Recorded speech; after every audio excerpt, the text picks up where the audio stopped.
And we're live. Hey everyone, welcome to podcast 4 of Food, God, and Other Potpourri. Yep. Welcome. Welcome. So, as always, you're here with Akshay. My name is Akshay. And I'm Paul. And thank you for joining us again. If you haven't checked out some of our other episodes, you should do that. Some pretty interesting topics, you know? Yeah, you can find them on YouTube at Food, God, and Other Potpourri. Yes, and subscribe to our YouTube channel. We're starting to accumulate some subscribers, and is it following on Twitch? I'm still not down with the cool kids. It's following on Following on Twitch. Follow us on Twitch, and our social media, of course. All of our Instagram handles and Facebook is at God Potpourri, or look at Food, God, and Other Potpourri and check us out. So it is good to be back with you, buddy. How are you feeling? You were not well last week. No.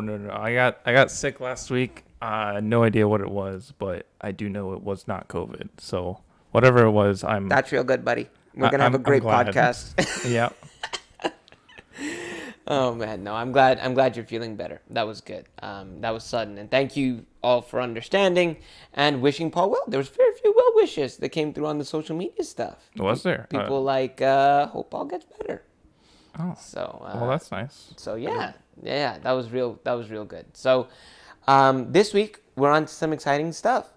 You might have seen on our Instagram and our Facebook page that we went to an NHL playoff game. Oh yes, that was a lot of fun. Even though we didn't really have high expectations going there. So we went to the Florida Panthers versus Tampa. Yeah, who are those schmucks?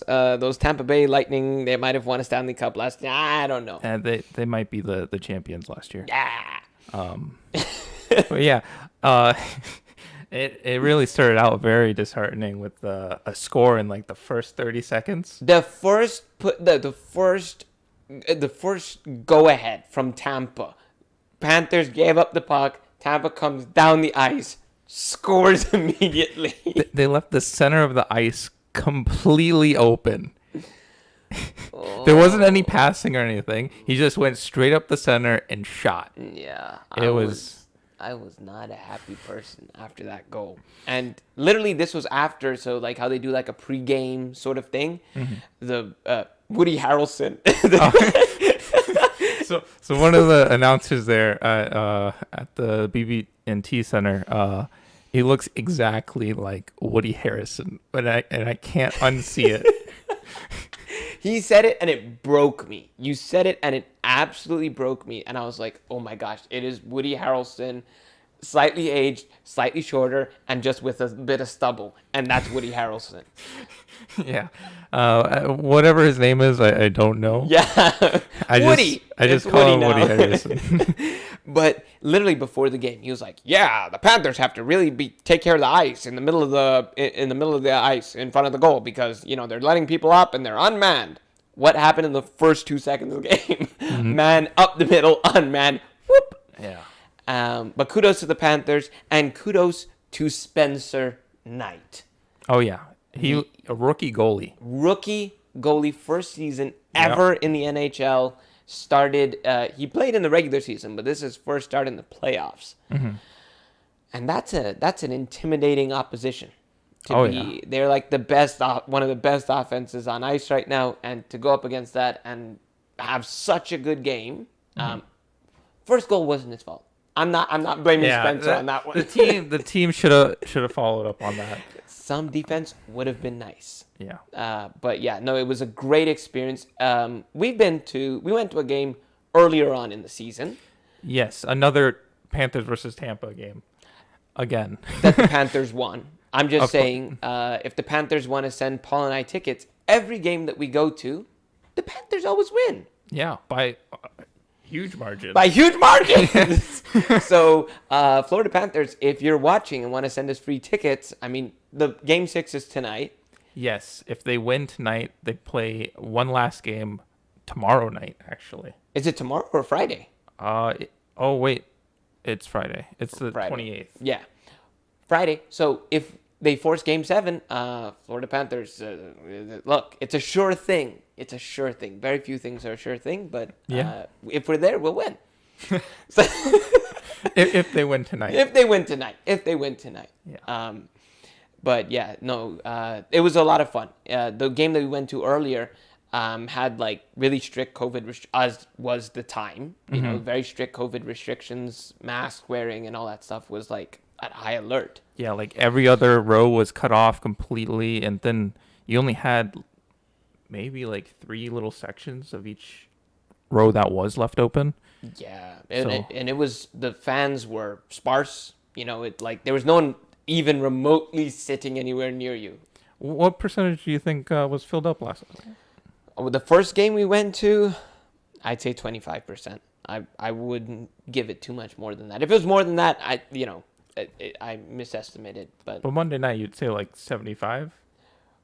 Oh, yeah, the playoff game? Yeah. Oh, that place was like coming back to normal. The playoff game, it was really great to see because so much of Florida is vaccinated now, fortunately. But yeah, no, it was really, really amazing that they were able to have that many fans, and it was electric. I mean, the noise level in there, that was no funneled in speaker noise. That was all from Panthers fans. Yeah. They were trying to simulate fake noise by having it play through the speakers at one point. It was so bad. It was so disheartening. Not that it was like, you could tell really, but it was just disheartening that was even a thing. Yeah. But yeah, Panthers won big time. Didn't have huge expectations after losing 6-2 in Tampa. But they came back and played a heck of a game. Yeah, big props to Knight, the goalie. Yep. The enemy's goalie, he's a monster. Vasilevsky, I'm serious. At that first period, there was a guy sitting in front of us as Tampa fan, and he was in a Vasilevsky, the Tampa Bay Lightning goalkeeper. His jersey, he was wearing it. And I was seriously, in the first intermission, I was going to tap him on the shoulder and be like, hey, Vasilevsky worship the devil, don't he? He was blocking shots that it was really amazing. Yeah, even though the game ended in 1-4, right? Yeah. He blocked a lot of shots. He blocked, especially early on. He was killing it. So I think the total shots for like each team was around like 38. Yeah. That was a high-powered game. Oh, yeah. And, geez, I'm surprised there wasn't any big fights. I thought the end was going to have a huge fight. So at the very, very end, like, a minute and a half left in the game? No, 10 seconds left. 10 seconds left? 10 seconds left. It's the final face-off of the game. Yeah, so they're at the face-off, and one of the Tampa Bay guys, instead of going for the puck, he goes right for the other player. Put the stick to his face. It was so bad. Oh. Look, I'm Canadian, right? Like, a little check and so on in hockey, that is fine, all right? I'm not going to call foul on 90% of that. That was out of bounds. I'm like, what are you doing? But it was a great night for me, personally. I want to bottle up that night in hockey history. Florida won. And the Panthers won, and then my Toronto Maple Leafs beat Montreal, which, Montreal fans. But that's like a big rivalry, Montreal and Toronto. We do have some Canadians in chat. Yeah. I hope you're from Toronto, or I hope you're from Ottawa, because then we can all agree that we don't like the Montreal Canadiens.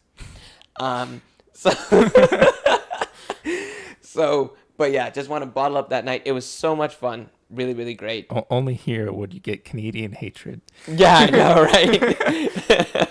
But actually, we are... my girlfriend works for the Panthers. She's on their Roar Core team, which is great. We might have her on sometime. And we also know the announcer, the stadium announcer for the Panthers. We might ask him to come on. If you're interested in hearing... from either of them, let us know in the comments. We're always open to hear what kind of guests you'd like to hear from on Food God and Other Potpourri. Yeah, well, I mean, we're pretty much open to any discussion. Yes, so there's a lot of really cool things, ins and outs of, how do you have an announcer voice? Because seriously, when you meet the announcer, he doesn't sound like that. He does not look like the voice that he uses for announcing. It is completely different. Like, Yes. He's a really nice guy, really, really great. I think has some very interesting perspectives. So, but yeah, that was a lot of fun. That was really, really a lot of fun. And if you haven't checked out on our Facebook and Instagram pages, check out the 2 videos that we posted one before and then one right after the Panthers scored the 4th goal. oh yeah, it was pretty good. Yeah, it was a great game. Really excited, and at least my first time ever going to a playoff game, a postseason game. Yeah, So that's a lot of fun. Pretty much all of the hockey games I've been to have been with you. Yeah, we've been to a college football game. Yeah. We've been to the hockey games, and we'll have to go to like something else. Get another sport checked off on that list. Yeah, definitely. When cricket comes back to South Florida, I'll take Paul. I don't know about that. Last time I heard, cricket games can go on for a couple days. Oh, no. The ones that come to South Florida, the short ones. These are the short ones that play at night, so you don't have to worry about standing in the heat. Okay, that's a big part. Paul burns easily. Yeah, I do. He goes from this to lobster in absolutely no time. The sun, it burns, literally. But yeah, no, that'd be a lot of fun.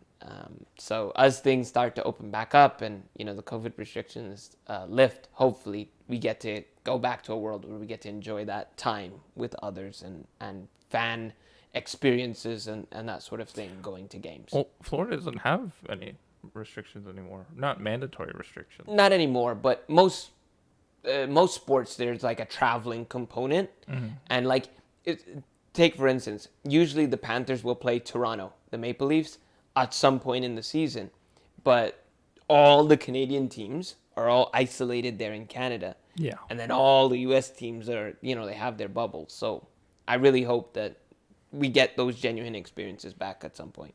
Mm-hmm. So, but yeah, speaking of, if you like how I said, we're the Panthers' good luck, right? Yeah. So, sports superstition is like, Yeah. that's a thing. That's why the Panthers should give us tickets. Yep. We're the good luck. It's a ritual now. Yeah. Tag Ekblad and all the players, Spencer Knight, all of them. Tag them in this and tell them they have to make sure that we're there. Mm-hmm. But professional athletes, very superstitious. That's why I'm preying on them right now. I feel like a lot of players have like a routine that they go through before every game just to get to the right space. Yeah, like there's famously, like, I know for me, it's like cricket was the sport that I watched the most. Yeah. I know a guy that he'd go up to bat, and every time he does in the same order, scratch the ground, left, right, and then touch the left pad, touch the right pad, and then he's like, and then fix the glove, tap, and every single time he does it, it's like... What does he do well? Yes, he does very well. He does ridiculously well. So, I mean, is the routine the secret to doing well? I guess, and for those of you who are, I don't know how many cricket fans that we have in our audience, but we shall see. Probably none. Yeah, probably me. Yeah. But for those of you, it was the famous captain from India, Mahendra Singh Dhoni. He was like, that guy was like the biggest deal since sliced bread. Mm-hmm. I met him one time. His wrists are so strong. And I know that's a very bizarre compliment to give someone. That is very weird. But oh my goodness, this guy, I shook his hand. No kidding. His wrist was the size of my bicep. And I mean, I'm not a built fella, but I mean, like, still, a wrist that size. He shook my hand, and I've got big hands. He crushed my hand, and I was like, both amazed and like hurting at the same time. But yeah, no, like, that guy's ridiculous. But he had this ritual every single time. And I think there's something to be said where it's like, some believe that it's good luck, but neuroscience perspective, is that I think it also helps just clear your mind. Like, get rid of, like, thoughts and, like, your focus. It tunes your focus into what you're doing. I would say yes, definitely. The goal is to get, like, in the metaphorical zone. Yeah. Where our mascot's here. basically you become very instinctive about the game. And, yeah. Yeah, no, it's like, no, and that's the thing. Because think about it. You have sometimes, especially, like, I'm talking about cricket because that's what I know, right? Sometimes there's 100,000 people on Boxing Day, December 26th, for our U.S., for the people in the U.S. I don't know. December 26th is Boxing Day.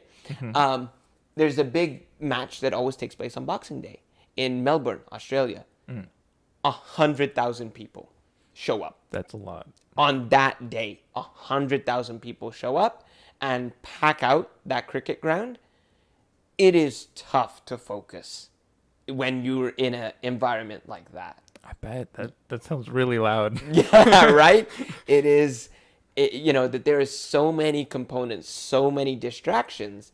And I think that if you have something like that, just to focus your eyes where they should be and clearing your mind and getting in a good headspace, superstitions, who knows about luck? But I do know that it would be a great way to sort of clear your mind and get rid of negative thoughts, and you're just focusing on what you have to do. Yeah, definitely. Yeah, you get a twitch. But what do we think of rather than like a physical thing that you do, what if you have like a lucky penny that you always have to have?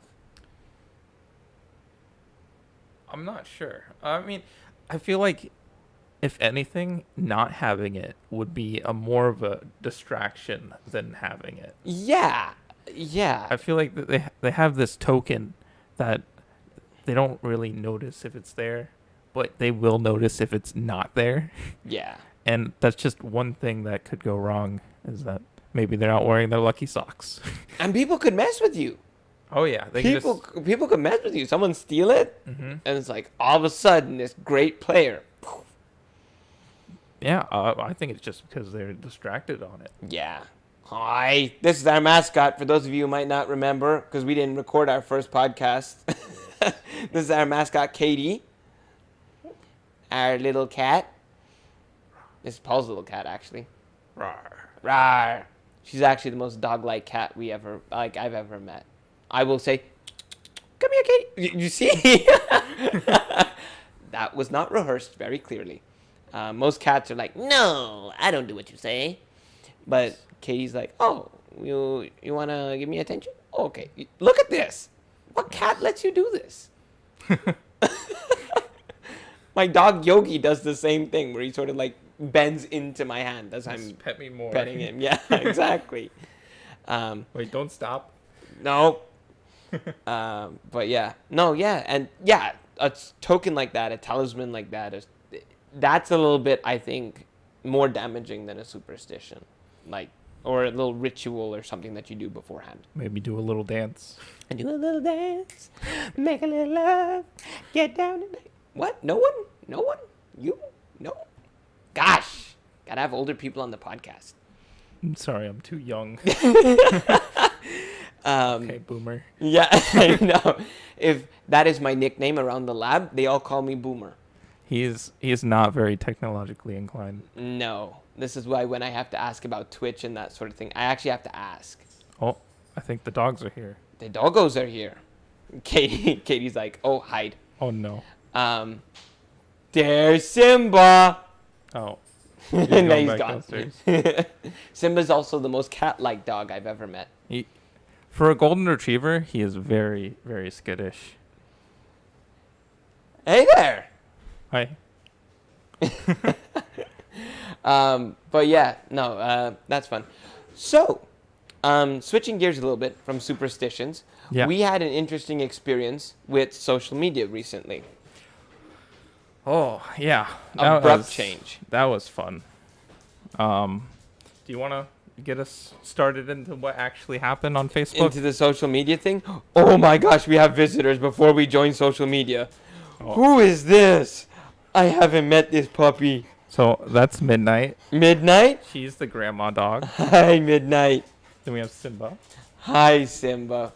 We have a zoo here with us today. Yes. It's fun. This is a treat.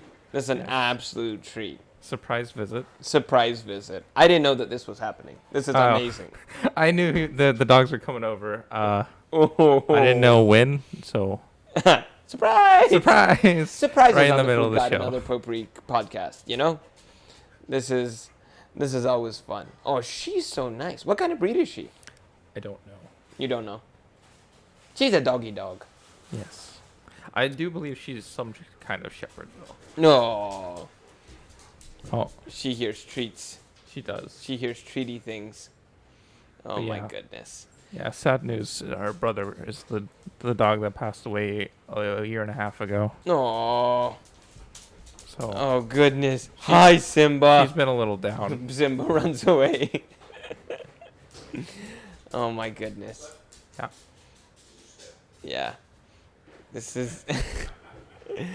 Yeah, this is. Bye! Paul's family came to visit and to bring the dogs. Yeah, they'll be going away for the week, so I'm watching the pets while they're Look gone. at you. What? I just Look at you being responsible. Taking care of the doggies. want the dogs. No, I'm not being altruistic. I just want to take care of the dogs. Yeah, I'm just gonna keep them forever. Forever. Yep. I will make a little mount for Katie to sit on Simba, so that we can go for walks and then. Oh my gosh. Sort of like how people ride an elephant. Katie will be riding Simba. Yeah, it'll be a dog saddle. When you're done making one for Katie, you might have to make one for my nephew, for Yogi. Because my parents and my family, they're already joking about my nephew riding Yogi like a horse. Is your nephew that big? Not yet, but they're just in anticipation of it. They're just like, he will do it at some point. I'm like, you're right. Probably. I tried to ride one of my aunt's cats once. Wasn't a good idea. That sounds like an awful idea. Poor cat. I mean, you know. I don't think the aunt ever knows about that story, so she should never see this podcast. Yeah, maybe not. Oh my goodness. But yes, doggies are here, cats are here. What were we talking about? Social media, right? One of the comments online was the most astute game ritual is where you sacrifice an animal before you start a new game. I wouldn't do that. Look at Simba. I think that's more demonic summoning than anything else. Yeah, I think that's what Vasilevsky does before each Tampa Bay Lightning game. Oh, probably. That we figured it out here. He's a monster. Yeah. It's Poor like, goat. Yeah. It's, and also Vasilevsky should never see this podcast because he could probably kick both of our butts with one arm tied behind his back. Oh, yeah. So, hi, Simba. Are you not running away from me anymore? Yeah. Hi, buddy. Stretches at arm's length. Hi. This is as close as he's ever let me get to him. Willingly. Like without Paul like holding him. But yes, social media. Okay. So actually pretty interestingly, you hear about this stuff, right? Where it's like social media is like getting too involved with the content that's on it. I hear a lot about censorship, like a lot, like daily. I hear people getting, kicked off this platform, that platform. Yeah, it's you can't talk about certain subjects on YouTube or Twitch or, really Facebook, anywhere. Yeah, or else you get in a lot of trouble. You get in and I think that there's that you hear about it a lot, and that's the thing. Like I from my experience, it was you hear about these things every day. The other day, I got an amazing notification from Facebook saying I think it's a very weird notification. Saying that it said one of our posts on the Food God and Other Potpourri platform was misleading. And when it was like this, fact checker and 5 other independent fact checkers. Yeah, go check on Midnight. One of the dogs seems to be a little sad that Paul's parents have left. So we want to make sure that she's feeling okay. As I said, we care about animals here on the podcast. So it's like if a doggo is crying, we want to make sure doggo is okay. I'm just hearing legs. Come on, Midnight.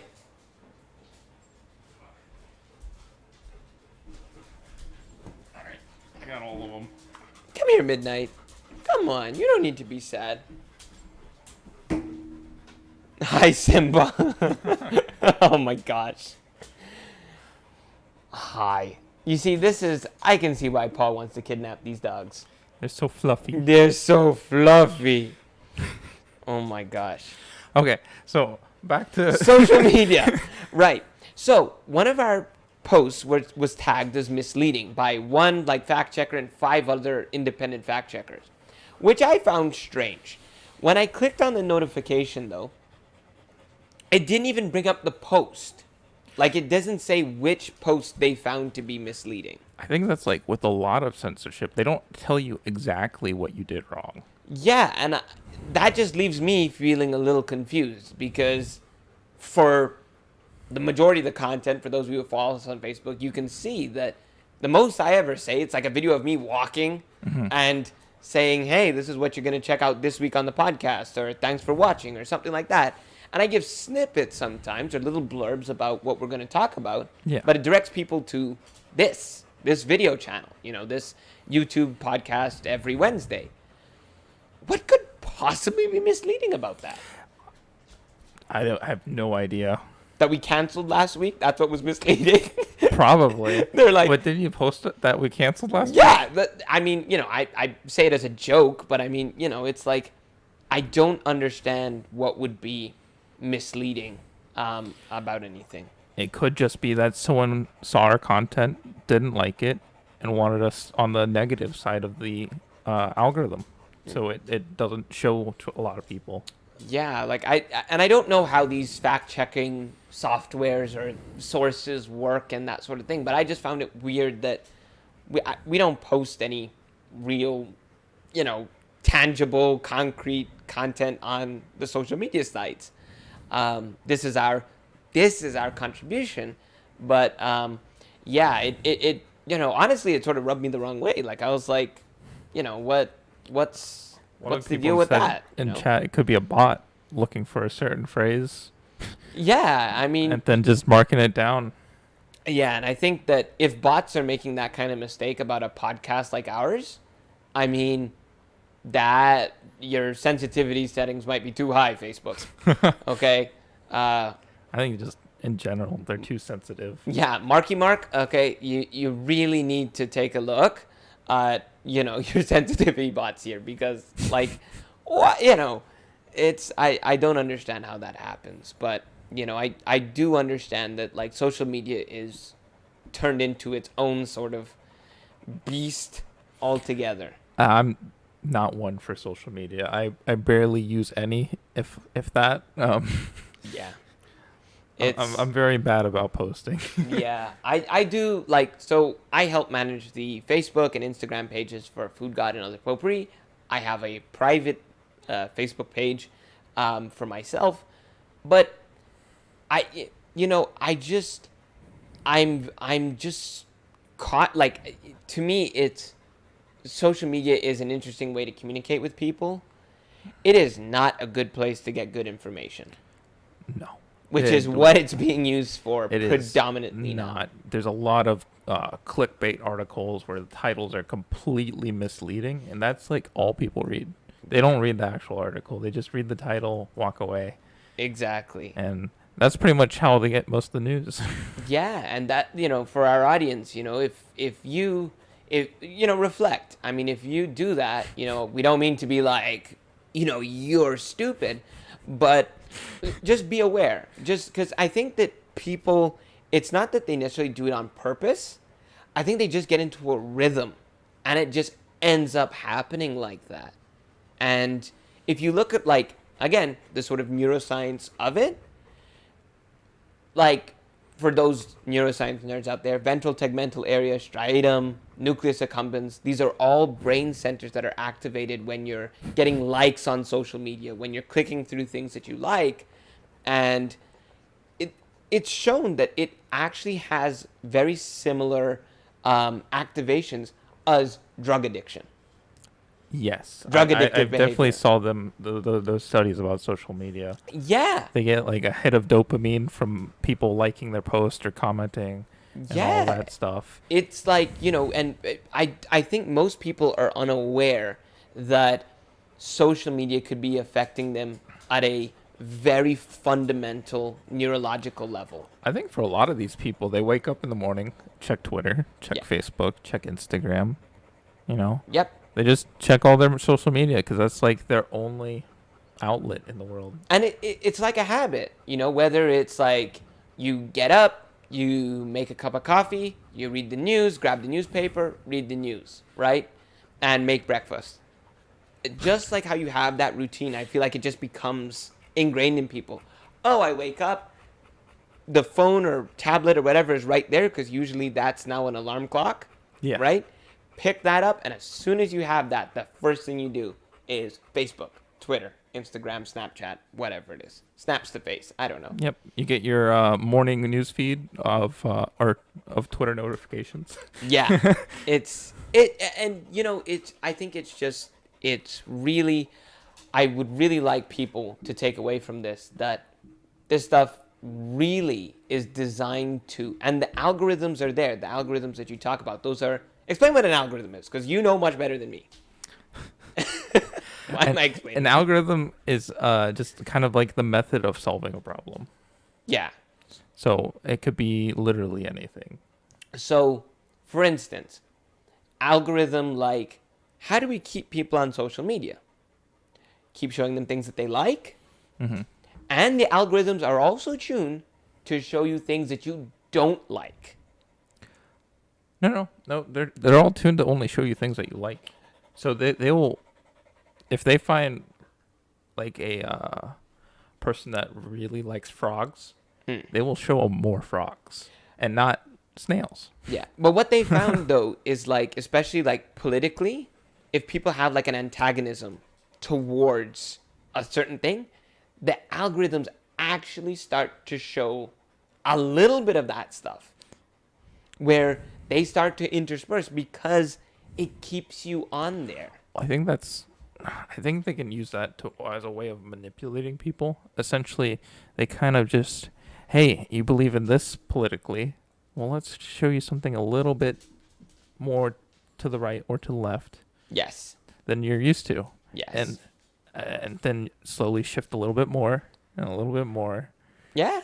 It's it's really, like, it's really crazy to me. It's really, really, I think people are sometimes a little blasé. And I think, again, it's because I have this perspective, and I really think more people need to be aware that this exists, that this could be like, oh, it's a real thing, it does happen, and that, screen time, they say, for kids, for adults. I think for the people that it would matter the most, they don't care. Yeah. And the people it doesn't affect, they also don't care. So what would you do about that? I think that, like, at the very least, like, again, I use an iPhone, right, as my device. I know. Filthy. Hush. That's a debate for a different night. Mm-hmm. But for what it is that, like, I have an iPhone, and what it is that, like, at least you can start to restrict the time that you spend on social media categories and on the news and that sort of stuff. I think people need that. Not just kids, adults. People need that. They just, especially with COVID, that we're all trapped inside. When We have that way too much. We need to be spending more times with this, with these. These are the people who, are furry friends. This makes you happy. This is not drug addictive behavior. Oh, it can't be. Well, I mean, but productive, It's hi, they're wonderful. Why you need Facebook when you got this? So it's about, I think it's anything in excess. I think there's a place for Facebook and that sort of thing. I have friends from all over the world, whether it's Brazil, Vietnam, wherever, right? Yeah. That if it wasn't for Facebook, I would not know what's going on in their life. I would not communicate with them. I would completely, 100% real talk. I'd forget when their birthdays are. I completely lose track of these people. I forget a lot of birthdays. Right? I'm not gonna lie. There is a aspect of it which is very productive, very useful.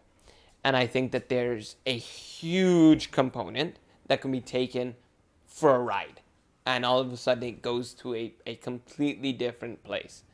And I think that, people just need to be a little bit more mindful about those sorts of things. And that, this can happen. It's real. And it's very important, I think, to restrict your time on those. One of the jokes that I heard was, you ever try to delete a social media account? Yeah. It's pretty easy. Yeah, but I heard for Facebook, it's like, if you try to delete your account, before you delete, they will show the faces of some of your closest friends that you interact with. You're going to say goodbye to all of these people. Are you sure you want to delete your Facebook account? It's like, what? I'm not, See, sending them for the purge here. For me, that would be an easy yes. But I can understand how it can be hard for some people. Paul has a great, there's a yogic concept of detachment, Paul, that I think you really embody. Detachment. It is a teaching of yoga in India. Mm-hmm. I think Paul has really embodied this. He's the most detached person I know. Just let it go. Or he loves Frozen the most. No. No, I will not. Oh my gosh. But yeah, I think that those sorts of things it always worries me a little bit to a certain effect of social media and that sort of thing. Well, their purpose is to keep people on their platform. Yeah. Yeah. And so they'll literally manipulate you in any way possible so that you stay on their platform for the longest amount of time and don't leave. Yeah. It's kind of like casinos. Exactly like casinos. Casinos will black out the windows. You won't know what time of day it is.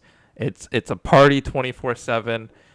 They'll give you complimentary drinks if they want to keep you around, I know that you're absolutely right. They pump oxygen too.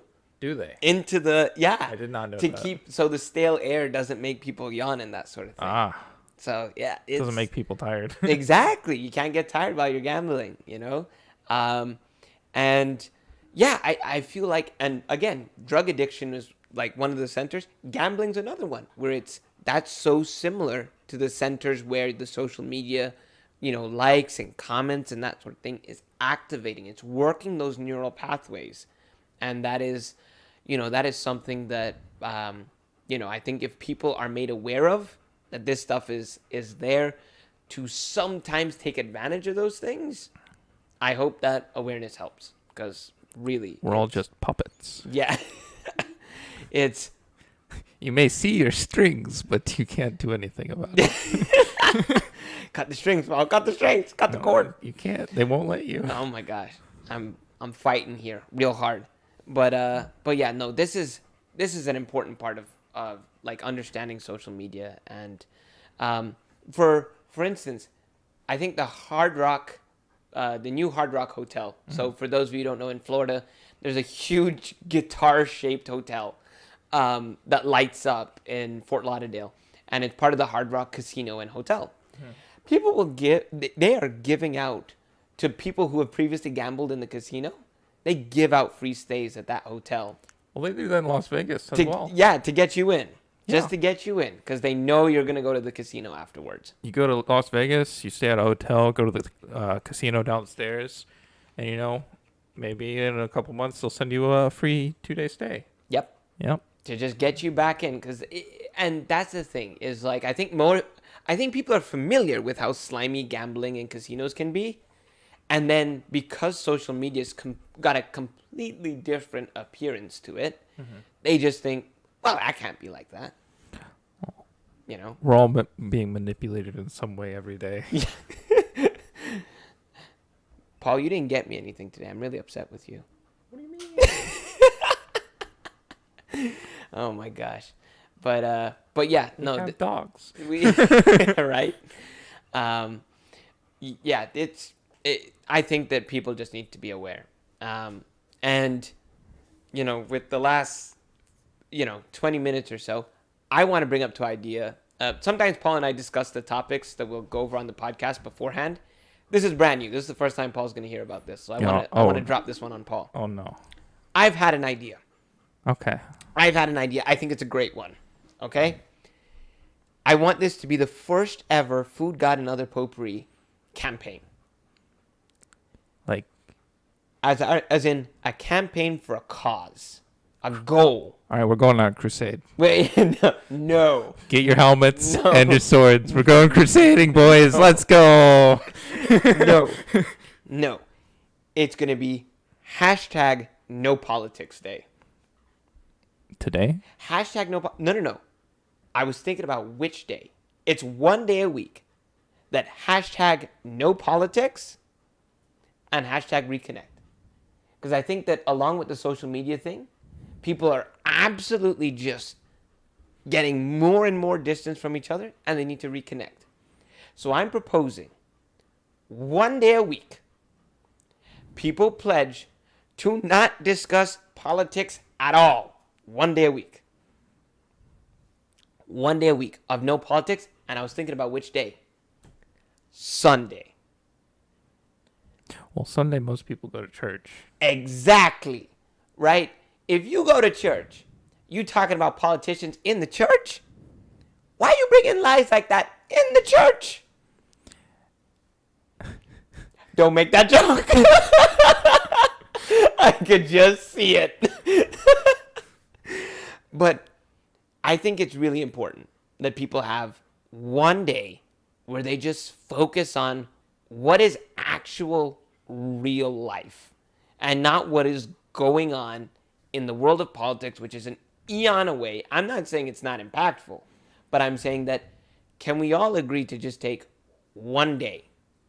One day. Saturday, 11:59, you could be talking about politics. Midnight, no. Until 11:59 p.m. on that Sunday. That shouldn't be such a big deal, right? I don't know. What do you think? I think it's a great idea. I don't know about that. I don't think that would fly to most people. The No Politics Day. #NoPolitics. I think that it's like, because the thing is, it's not like you're not talking about politics ever. Not saying you can't be informed.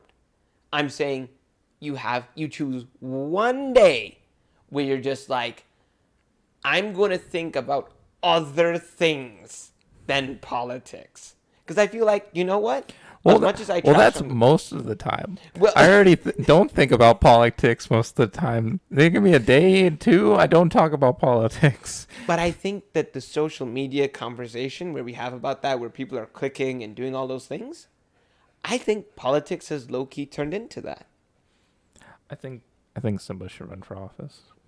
Simba should run for office. Simba, 2024? When's the next election? 2024. Okay, 2024. You got it right.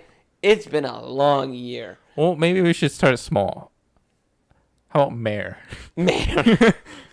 There's already been a dog elected as mayor in one city. He's a dog, though, not a horse. What? He's not a horse.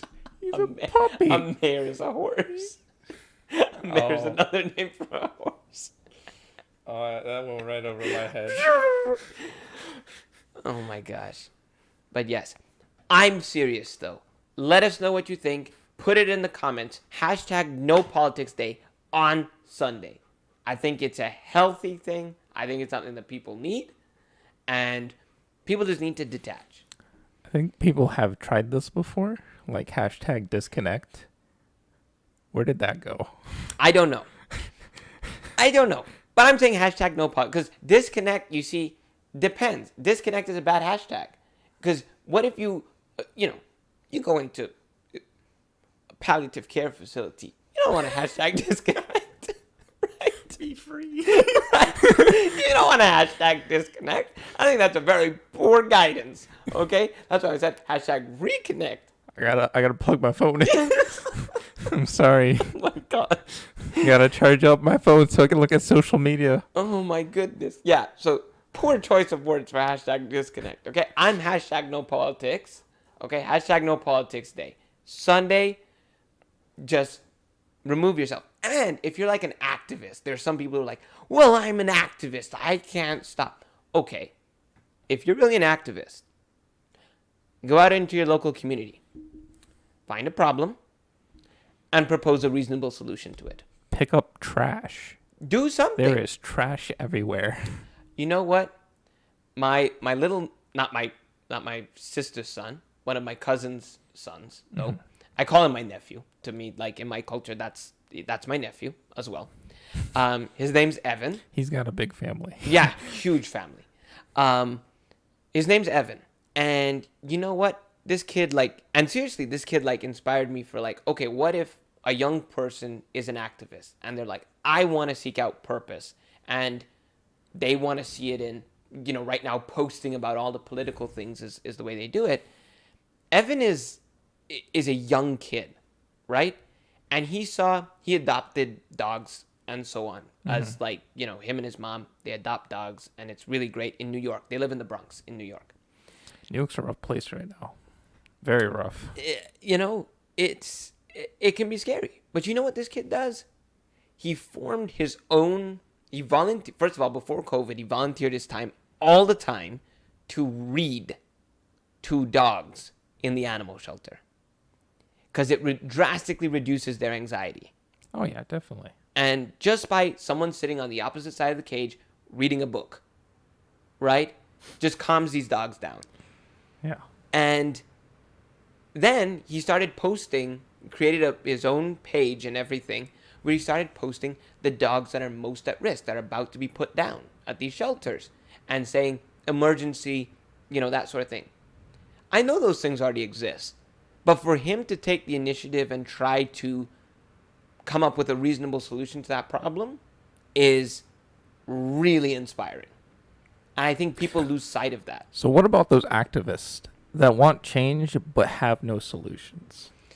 Well, that's what I'm like. Look, if you really want to be an activist, I think part of that is that put a solution.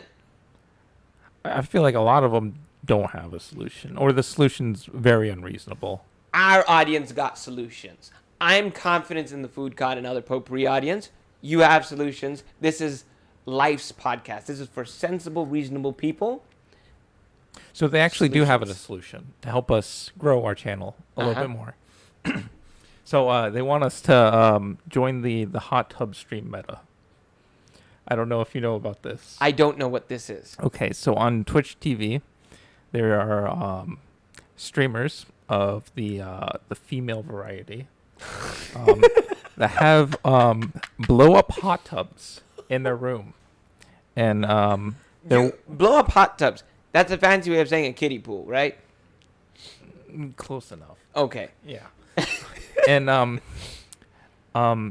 according to Twitch guidelines, this is the only method in which they are suitable in the situation to wear a bikini.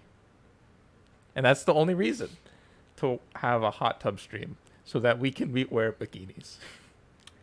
Paul, I don't know about you. I would wear it. First of all, let me make it perfectly clear. I would wear it. I just don't think anybody want to see that. Hey, it's the internet. It's very, very vast. Also, I would love a job in the next 2 to 3 years. I would really love a job. I think a future employer would say, already my hot takes on this show, hashtag no politics day and that sort of thing, me making fun of Mark Zuckerberg and Vasilevsky and stuff from Tampa, this doesn't help me any. But I'm willing to go to bat for my hot takes. Okay? I am not willing to go to bat for my hot pants that I put on or my bikini. Okay?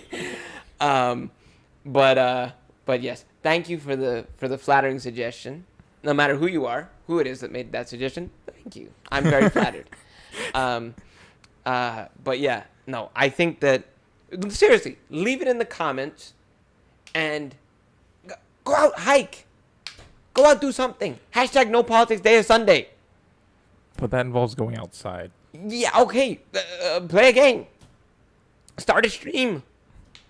Start a soup kitchen from your kitchen. From my kitchen. From your kitchen. I don't know if I'd like that. I don't like strangers coming into my home. Don't open a window. Take out the screen, and it's a walk-through window. Okay, very efficient. It's a drive-through soup kitchen. Exactly. It's COVID friendly. You could half pull down your window, so it's like a shield. You see, you're COVID compliant already. It's.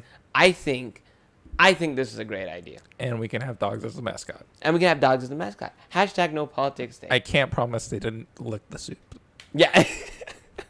It's, you see, for people who need soup and then need, like, they're anxious or whatever and they need to come, you pet the dogs. Pet the dog. All through the window. You have two different windows. The dog window and the soup window. Kissing booth. No. For the dogs. Not the dogs. I was like. Not you. I was like, look. I said bikini. We're not pushing this any further than that. But yeah, that I would not put you in a kissing booth. No one would pay for that. That's why I got the dogs. Wow. Thanks, Paul. I'm sorry. Gosh. But yeah, no. I think that this is. I really do think that is. It should be the first FGP campaign, and if our audience is behind it, let us know. So, some of the viewers want to know, what color of the mankini. What color would it be? Lime green. Lime green. Lime green. That was no, not lime green. Highlighted green. That's what I meant. Highlight green. Yeah. Like a yellowish. Like green? yellowish green. Yes. Why? Absolutely. Because I think it complements my complexion. Oh my goodness, this is hilarious. Now, I actually have some exciting news. Was there anything that you wanted to say on No Politics Day or anything like that before I go to the exciting news? Honestly, I'm kind of pessimistic about it. Come on, Paul. Hey. You're my vice president here. I need you on board with this. Vice president on this. On this campaign. On this particular okay. campaign. I need you to be my vice president on this. I need my wingman. Hey, you need a pessimist for every optimist. Or else it won't work. You're going to balance the campaign out. Yeah. You're going to be like, I'm going to be like the campaign forefront person, and Paul's going to be the person who's like, okay, well, what if this goes wrong? What about that? What about this? What about that? I appreciate that. I appreciate someone poking holes in it. That's how you know if it's a good campaign or not. Just stab holes. Yeah. If it's resilient, it's a good idea. It's like a net. Yeah. You cut a string, there's less holes.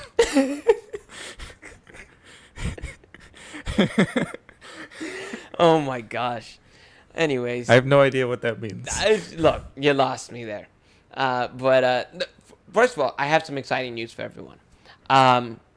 In June, we are going to have two very special guests. We have special guests. Yes. Very special guests. Very nice. Coming on the podcast. So right now, one is confirmed for the 16th of June. Mm-hmm. We will have Dr. James Munoz from a university, Nova Southeastern University, which is just to the south of us.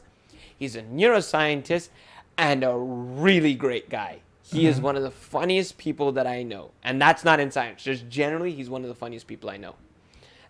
So he will be joining us for a very special podcast on June 16th. I think he'll join us in person, right? Yes. I need to confirm that. But, hopefully everything working out the way it is. Should things stay the same, he should be joining us in person. So that'd be very exciting. That very special podcast will be an hour and a half long. Yeah. because of our special guest, we want to make sure that, we get to use, hear as much as that he has to say. And then tentatively, on June 30th, right now, there is a microbiologist who might be joining us to talk more about COVID stuff and that sort of thing. I still have yet to confirm with that individual, but if they do join us, that will be also a very special hour-and-a-half long podcast on June 30th. So 2 very, very exciting guests. You don't want to miss this. Both of those podcasts are going to be amazing. One of my friends wants to drive down and join us with his tinfoil hat. But I mean, look, Paul's friend. If you're not. Here's the thing. I'll just be honest with you. You're not one of our very special guests. You'll be a special guest, though. So Oof. if That's a little harsh. Everyone's a special guest, Axel. everywhere You get a participation award. participation, yeah, it's like here's your little participation trophy. But no, again, if anyone in our audience has any suggestions for anyone or any people that they'd love to see on this podcast, any topics that they'd like to discuss, please let us know in the comments, whether it's on YouTube or here or on Twitch. Please let us know, and we are happy to. You can even email us if you really want to. Yeah, email us. What's our email? Our email is foodgodpotpourri@gmail.com. Email All us. one word. Facebook, Instagram, YouTube. Subscribe and join us so you get notifications every week when we go live. And stay tuned to our social media page. Again, I sent out on Facebook and Instagram that we were going to be unfortunately off air last week. So stay tuned for stuff like that. But I'm sorry, I fell sick. yeah, it's all right, buddy. But we're going to make up for it with Dr. Munoz and our other special guests. That this is going to be really exciting. And I think that as much as Paul and I like to sit around here and just chat, I think a real inspiration of this podcast was to have special guests on here and really, really interesting people that we could talk to and have very interesting lives. It's also not meant to be very serious either. Nuh-uh. We're just here to have fun, talk about, things that aren't very discussed very often. Yes. In a fun way. Like, we talk about serious stuff sometimes. Like we talked about George Floyd and that sort of thing at some point. Like, we can get serious, but it's to a point where there's always that point where it's always taken with a grain of salt. Like, it's like, okay, at the very least that we can be civil, even if we disagree or something like that. It's important. Yeah, we're not going to tell you what to think. Yes. Make your own decision. Samsung, iPhone, okay? This is superior. But clearly, and I hope our audience appreciates this. The weird, just because I find that there's always the YouTube things where it's 2 schmucks that always agree with each other, and that they're always in cahoots against their guest if their guest disagrees. And I think we're pretty mixed bag. We're a mixed bag. Paul and I could have plenty of stuff to discuss where it's just the 2 of us. But we are rolling to the end of our podcast. This hour just flies by, man. Yeah, it does. But we really hope that you've enjoyed it. A few of our friends have suggested make it a little bit longer. Yeah. But we don't want to bore you guys too much. Yeah, and hopefully when we get, again, Dr. Munoz and some of these other special guests on, we want to give them the time. We want to, pick their brains about things. And, just to tease it a little bit, the week before, I'll make sure that we have a way that our audience can post all sorts of questions for these individuals, and we'll choose some of our favorite ones and ask them live on the podcast. And mention you and give you a shout out. You do a Q&A. Yeah. Run a Q&A beforehand. Yeah, exactly. So we're going to do stuff like that and get our audience involved with these special guests, because we have a million things to ask them about, but we want to, be grateful to you guys for watching us every week and tuning in and subscribing and liking and supporting us. So we want to give that shout out back to you guys. So, Paul, as always, it's been a great week, man. Yeah. So do you want to end it with wise words from Akshay? Look, wise words with Akshay this week. hashtag no politics day, hashtag Sunday, hashtag reconnect. Lead a more productive life for your community and your family and all of these things. I think that's just so important. I really do. Hashtag no politics day. Let it trend. I don't know. Let it trend. All right, guys. We'll see you next week. Bye, everyone.